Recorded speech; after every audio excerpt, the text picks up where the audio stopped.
Hello, and welcome to the North Coast Journal Preview. This is a show where we take a look at what's coming to this week's edition of the North Coast Journal. I'm your host, Tanya Shrum, and we are joined by North Coast Journal's news editor, Thad Greenson, and arts and features editor, Jennifer Fumiko Cahill. Welcome to you both. Good to see you, Tanya. Good to see you both. And another I've been doing really well and looking forward to another action-packed weekend coming up. It's Oyster Fest weekend. It is Oyster Fest weekend, but I'm sure we're all going to be starting off the morning at the courthouse, so it's going to be a long day. Right? It's like there are two very intense experiences happening in Arcata and Eureka, and I am waiting to see if some intrepid soul just brings out a cooler of oysters to the courthouse for the No Kings protest. I know. I'm like, it's going to be the first time in a long time that I'm going to have to be tardy to the party, but I think it's important. Yeah, I think I'm going to be hitting Oyster Fest early, as I usually do, which is, just to get the lay of the land. I believe the judging starts around 9:30 in the morning. That's when the hardcore start guzzling oysters. And you get to be there for the land acknowledgement, which unfortunately Sure. I never am up early enough. So good on you. Get there early and I'll be there in the evening or in the afternoon.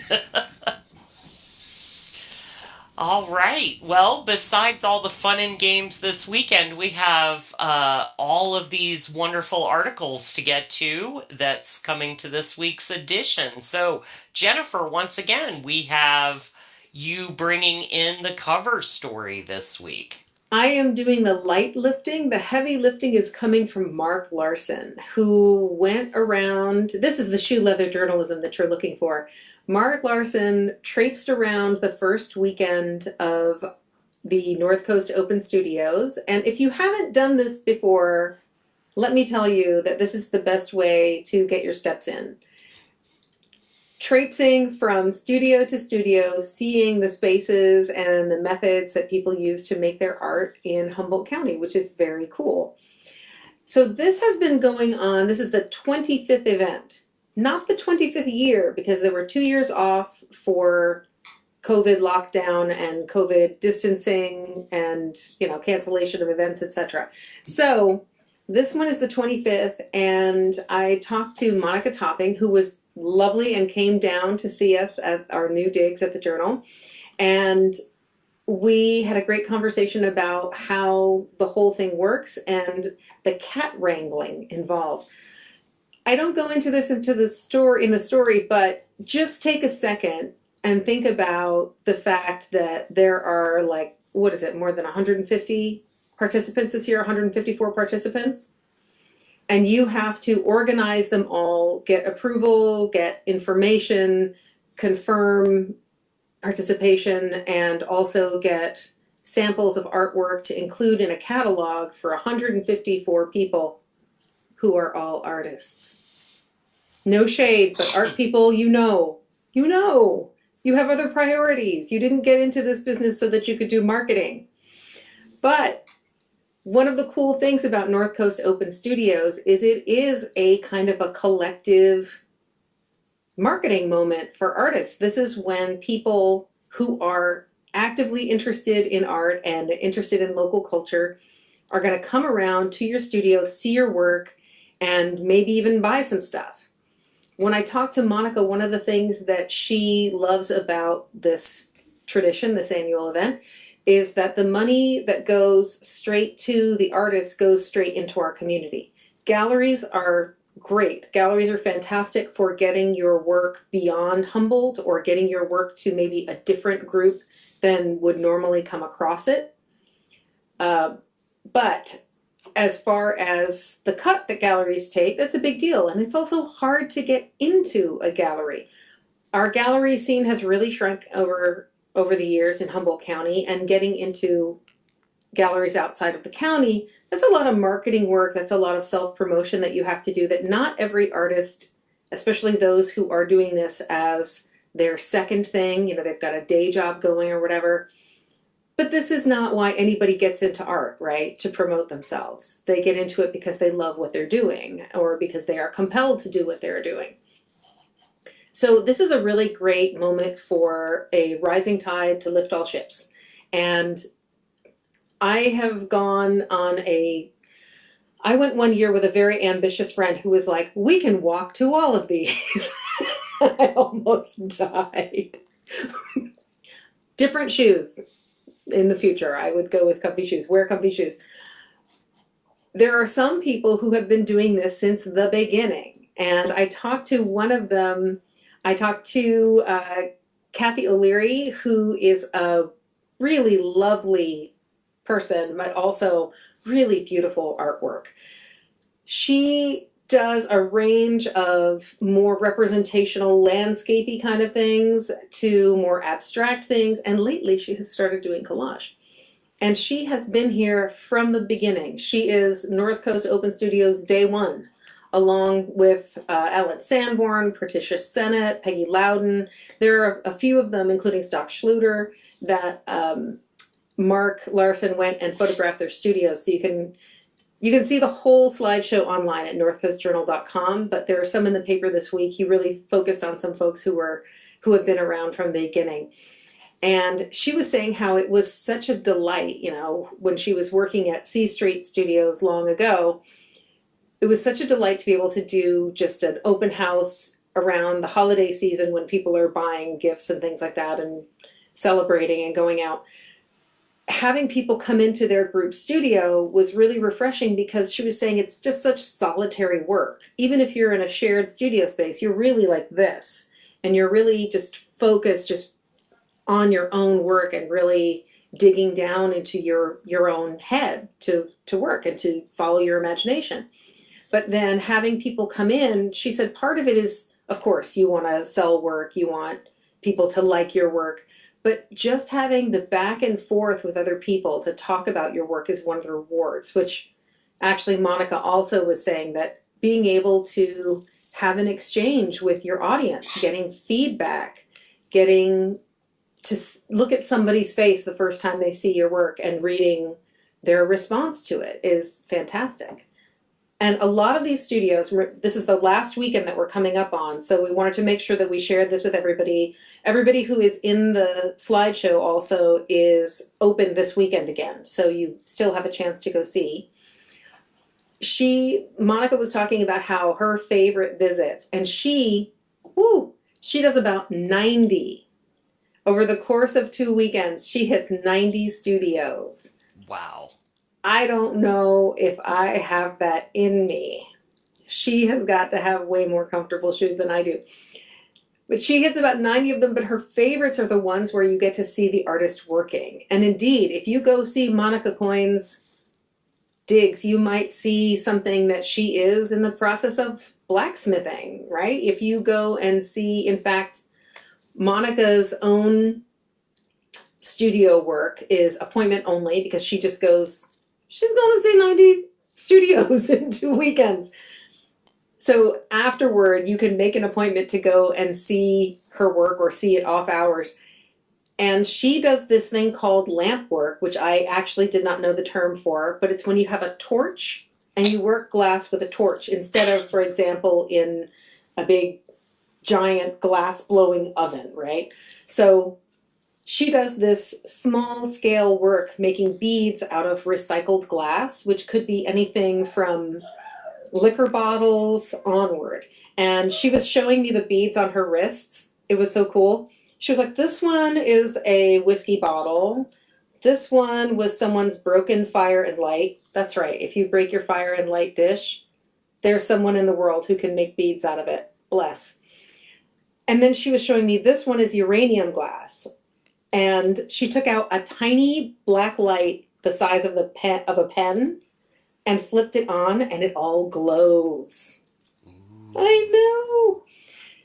So you can go and watch her do this stuff in the garage she rents. It's just such a cool tradition to have North Coast Open Studios where you can really see what people are up to. And if you're an artist, you can get to see what your fellow artists are doing. And if you are interested in picking up work, you know that the money that goes to the purchase goes directly to the artist, to funding their work, to funding their grocery bills. It's pretty great. Well, and besides Oysterfest, it is Father's Day on Sunday, so maybe folks need to go think about Dad and pick up some artists' originals. Get Dad some glow in the dark beads. You know that's what he wants. Yes. Well, before we move on to the news of the week, do you have any final thoughts about your cover story? Yes, and Monica shares this with us in the story, but if you missed seeing, somebody grinding knives, somebody painting landscapes, if you didn't get to see Stock Schluter put together a painting right in front of your eyes or a tour Joyce Jonte's studio, call afterward because there's a real chance that you could make an appointment to go see their work. Just because North Coast Open Studios is over doesn't mean that those artists are going to be shipped back to caves where we keep them cloistered in Humboldt County. They are still in their studios, still working, and probably maybe a little more friendly to the idea of letting people come see them after they've already cleaned them for North Coast Open Studios. That's fair. That's fair. Well, Jennifer, thank you for the cover story, and everybody needs to check out Mark's work as far as the images, both online and in the this week's journal. And with that, we're going to move over to Thad, who is working tirelessly to bring us what's going on in the news. Somebody get the man a cookie. I know he needs nourishment. And do you want to start with the update on the Providence story? Yeah, absolutely.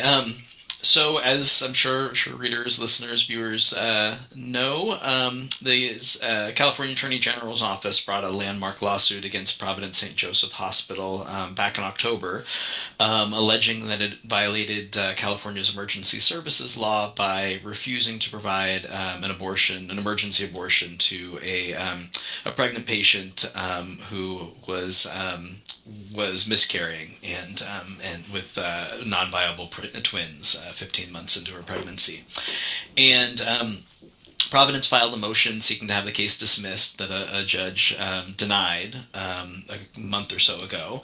And the Attorney General's office this week filed a motion essentially seeking to asking a judge to force Providence to abide by a joint stipulation agreement that both parties entered into really shortly after the lawsuit was filed. So the lawsuit was filed alleging that St. Joseph broke this law by refusing Board of Services, and really quickly both parties entered into this agreement saying that moving forward, St. Joseph would abide by the emergency services law and direct its caretaking team to do that, and to direct its caretaking team to make their own medical decisions and not run medical decisions basically up the chain to folks considering things like the Catholic directives for healthcare institutions. And I think there was a lot of relief on the North Coast for folks who were concerned about Providence providing these procedures when this stipulation was announced. But then pretty quickly afterwards, Providence, just kind of as a footnote in another filing, kind of said, maybe this was misconstrued, but we don't think we've ever violated the emergency services law, and we're going to keep doing what we're doing. And so now, basically, Attorney General Rob Bonta has brought a motion asking a judge to look at this issue specifically and order Providence to I guess, abide by the emergency services law as the AG thinks it should, which includes providing emergency abortion services to patients in need of them. And since your initial reporting, there's now three different plaintiffs in this, correct? Yeah, technically three plaintiffs. Two of them involve the same allegations regarding the same patient. So there's the Attorney General's office lawsuit, which was brought on behalf of Anna Nasluk, a local chiropractor, and then she has filed her own lawsuit. Um, and then there's a third woman identified only as Jane Doe in court filings, who came forward last year also with very similar allegations to the ones contained in the other two suits. Okay, I apologize. I thought that there was a new Jane Doe, and Not that I'm aware of, but it could be something that we haven't reported on yet. no, I just think I misunderstood that the two lawsuits were separate with Miss Nelson. Gotcha. Yeah, so it's a little bit confusing, but the Attorney General's office is basically suing, trying to force, in its view, to force Providence to comply with the law moving forward, while Ms. Nusselt's lawsuit is seeking kind of punitive damages.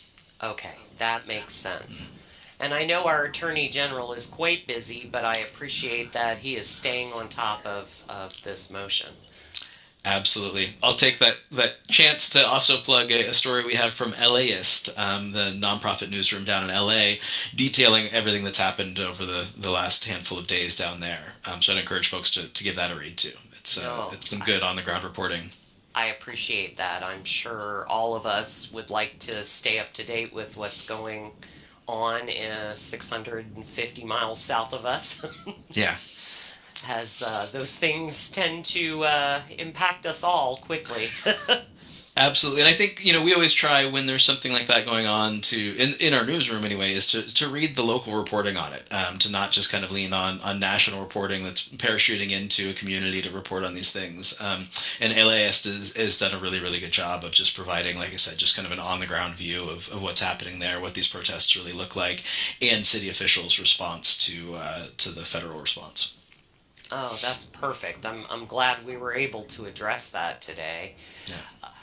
And with that, we also have a local story that I'm sure everybody hopefully has heard about, and you have reporting on the fatal shooting last week.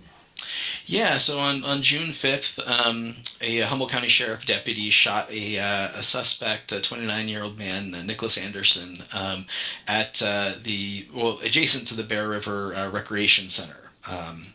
And this week we kind of followed up on the what limited information was released last week, and to really kind of get as much information we could about the circumstances around the shooting. And we weren't able to get a whole lot on the immediate altercation that led a deputy to open fire, but we got a fair amount of context about what Mr. Anderson, or kind of when Mr. Anderson came to Humboldt County, and a little bit about what he was doing while he was up here, and really determined that he seemed to have been in a state of medical crisis for upwards of 24 hours. The Humboldt County Sheriff's Office reported that they used license plate reader technology, which are the little cameras that are on cop cars and sometimes affixed to traffic lights and stuff like that, that capture license plates as they pass by, and kind of keep a database of what cars were in what locations at what time.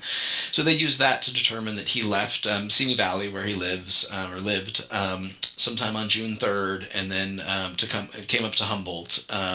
And then, of course, the shooting took place on June 5th. And what we were able to determine is that on June 4th, he went to Redwood Memorial Hospital with what sounds like a extremely serious injury to his wrist. It was described to us as being kind of an open wound that allowed tendons and muscles to be in view and whatnot. Police were called there for a disturbance, and eventually it seems were able to convince him to get some treatment there. He was transferred to Providence St. Joe's Hospital, and then walked away on June 5th in the morning, against doctor's recommendations, according to Humboldt County Sheriff William Hansel. He then arrives at the Bear River Casino that afternoon with a bandage that's kind of dripping blood, and asked them about taking a shower. He was directed to the recreation center, where he did shower, and then was contacted by some folks that were concerned, called emergency personnel, both the sheriff's office and medical, and sounds like he was evaluated. Paramedics and EMTs told him that he really needed medical attention for this wound, and he declined.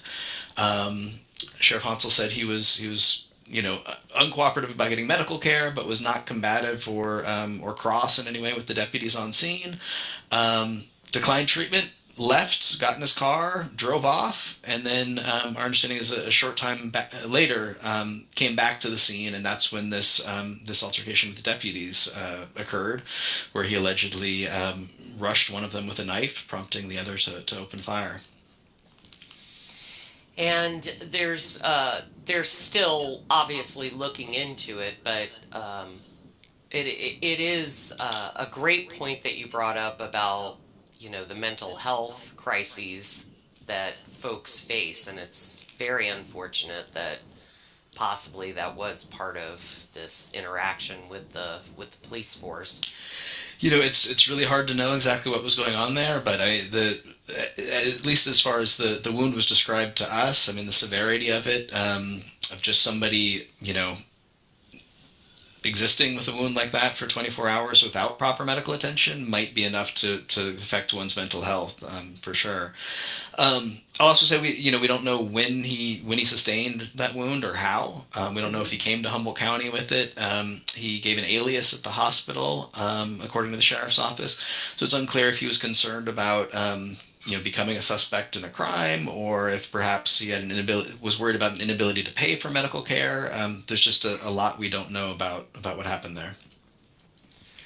Well, and I mean, the mystery of the motive may never be solved, but I really appreciate you bringing more information for transparency, with a officer involved fatal shooting here in the county. Yeah, the last thing I'll mention, Tanya, is that Sheriff Hansel says that both the deputies involved in the incident had their body cameras working and captured what transpired, and that there was also numerous bystander witnesses to the event. So whatever exactly happened in the moments of that altercation should be fairly well documented. And they'll obviously be releasing that body cam footage within the... Yeah, by state law, they have to release it within 45 days, absent kind of exigent circumstances, which would allow them to extend it a little bit. But by law, they have to release the footage. All right. Well, I know you'll bring us any updates as they are available, and I very much appreciate your reporting on such a dreadful tale that hopefully will at least inform the community, and maybe there's some ways to prevent such tragedies in the future. Thanks, Tanya. Well, with that, I'm going to pivot back to Jennifer for just a quick 2-minute plug of a story that Annie Toe brought to the Journal this week. Yes, you may remember that we have talked in the past about the Humboldt Dockside Market. We have been waiting with bated breaths and baited hooks for the fish market to open up with local fishers in the C Street, end of C Street, where that plaza is. And it happened this past weekend, but because of stormy seas, high winds, etc., we did not have the number of boats coming in laden with fish, so there was just a limited amount, and it sold out in the first 30 minutes, which at least tells us that there is a market for this. And if you came and you didn't see fish when you got there, I'm so sorry, but it sounds like the every other week market is expecting to have a lot more in future. And anyway, go check out her story either online or in the paper. It makes one very hopeful. That's amazing, and that's good news. You can also always go back and check the original article in the archives on the North Coast Journal. And that's our quick plug. That wraps up our time for this week. I thank you both for being with us. The current edition of the North Coast Journal will be available on newsstands tomorrow, or of course you can find it online at northcoastjournal.com. Thank you again for being with us, and I hope you have a great weekend, whatever you get into, Humboldt County. And my name is Tanya Schrum. Thanks for being with us, staying informed and supportive here on the North Coast.